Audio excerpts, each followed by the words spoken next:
King is back. দীর্ঘ ৪৯ দিনের অপেক্ষার প্রহর ফুরিয়ে রাজা ফিরছেন মাঠে।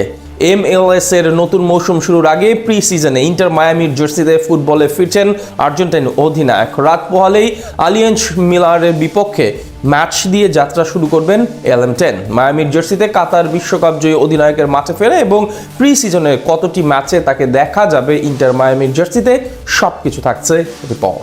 7 ডিসেম্বর MLS কাপের ফাইনালে ভ্যাঙ্কুভারকে হারিয়ে শিরোপা ঘরে তোলে ইন্টার মায়ামি। পুরো দুনিয়ার মেসি এবং মায়ামি ভক্তদের জন্য দিনটা ছিল যেমন সুখের, বিপরীতে মেসি ভক্তদের জন্য দুঃখ কম ছিল না, কারণ ওইটা ছিল জাভিয়ার ম্যাসচেরানোর দলের মৌসুমের শেষ ম্যাচ। এরপর 2025 সালের ডিসেম্বরের প্রায় পুরো সময়টা পার হয়েছে।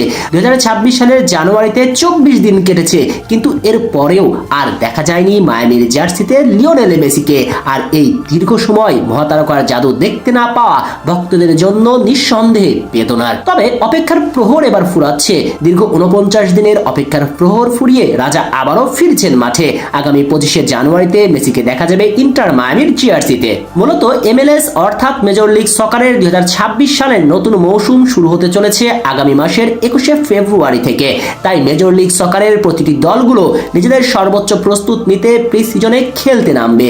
সেই ধারাবাহিকতায় ডেভিড বেকহামের দলও প্রি সিজনে মাঠ নামছে আগামী 25শে জানুয়ারি ভোর 4টায়, যেখানে তাদের প্রতিপক্ষ আলিয়াঞ্জ লিমা। আর এই ম্যাচের ঠিক 6 দিন পর 31শে জানুয়ারি আবারও প্রি সিজনে মাঠ নামবে মায়ামি, যেখানে তাদের প্রতিপক্ষ কলম্বিয়ার ক্লাব। এবং আগামী 7 ফেব্রুয়ারি ইকুয়েডরের ক্লাব বার্সেলোনা CS এর মুখোমুখি হবে তারা। আর সবকিছু ঠিকঠাক থাকলে এই 3 ম্যাচেই মাঠে দেখা যাবে প্রাণভমরা লিওনেল মেসিকে। প্রি সিজনের প্রথম ম্যাচে মায়ামির একাদশটা কেমন হতে পারে সেটাও একটু দেখে আসা যাক। MLS কাপের ফাইনালে যে একাদশ নিয়ে মাঠে নেমেছিল সেখান থেকে নিশ্চিত করে বেশ পরিবর্তন আসবে এই ম্যাচের একাদশে, কেননা সার্জিও বুস্কেটস এবং জর্দি আলবা বিদায় বলেছেন সব ধরনের ফুটবল থেকে। সঙ্গত কারণে এই দুইজনের থাকার প্রশ্নই আসে না। এছাড়াও আরো বেশ পরিবর্তন করবেন জাভিয়ার ম্যাসচেরানো। সব মিলিয়ে মায়ামির একাদশে গোলবারের দায়িত্বে থাকছেন আর্জেন্টাইন তরুণ রিকো রিওস নোভো। ব্যাকলাইনে থাকবেন 2 সেন্টার ব্যাক হিসাবে ফ্যালকন এবং ভাইগান্ড। যদিও MLS কাপের ফাইনালে ফ্যালকনের সঙ্গে সেন্টার ব্যাকে ছিলেন সার্জিও বুস্কেটস। ফুলব্যাক হিসেবে থাকবেন 2 জন, লুজানের সঙ্গে নিকোলাস ফ্রে। আর মিডফিল্ডে সম্ভাব্য থাকতে চলেছেন 3 জন। তাই সেখানে থাকবেন তরুণ আর্জেন্টাইন মিডফিল্ডার সালভাত্তির সঙ্গে আরেক আর্জেন্টাইন রদ্রিগো ডি পল। এবং তৃতীয় মিডফিল্ডার হিসেবে খেলবেন রদ্রিগেজ। জাভিয়ার ম্যাসচেরানোর ফরওয়ার্ড লাইনেও সম্ভবত থাকবেন 3 জন।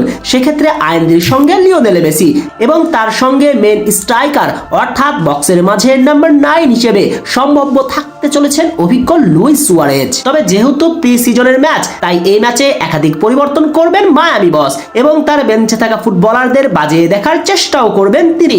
সব মিলিয়ে লিওনেল মেসির বছরের প্রথম ম্যাচটা জয় দিয়ে রাঙাতে পারবেন কিনা সেটাই এখন দেখার অপেক্ষা।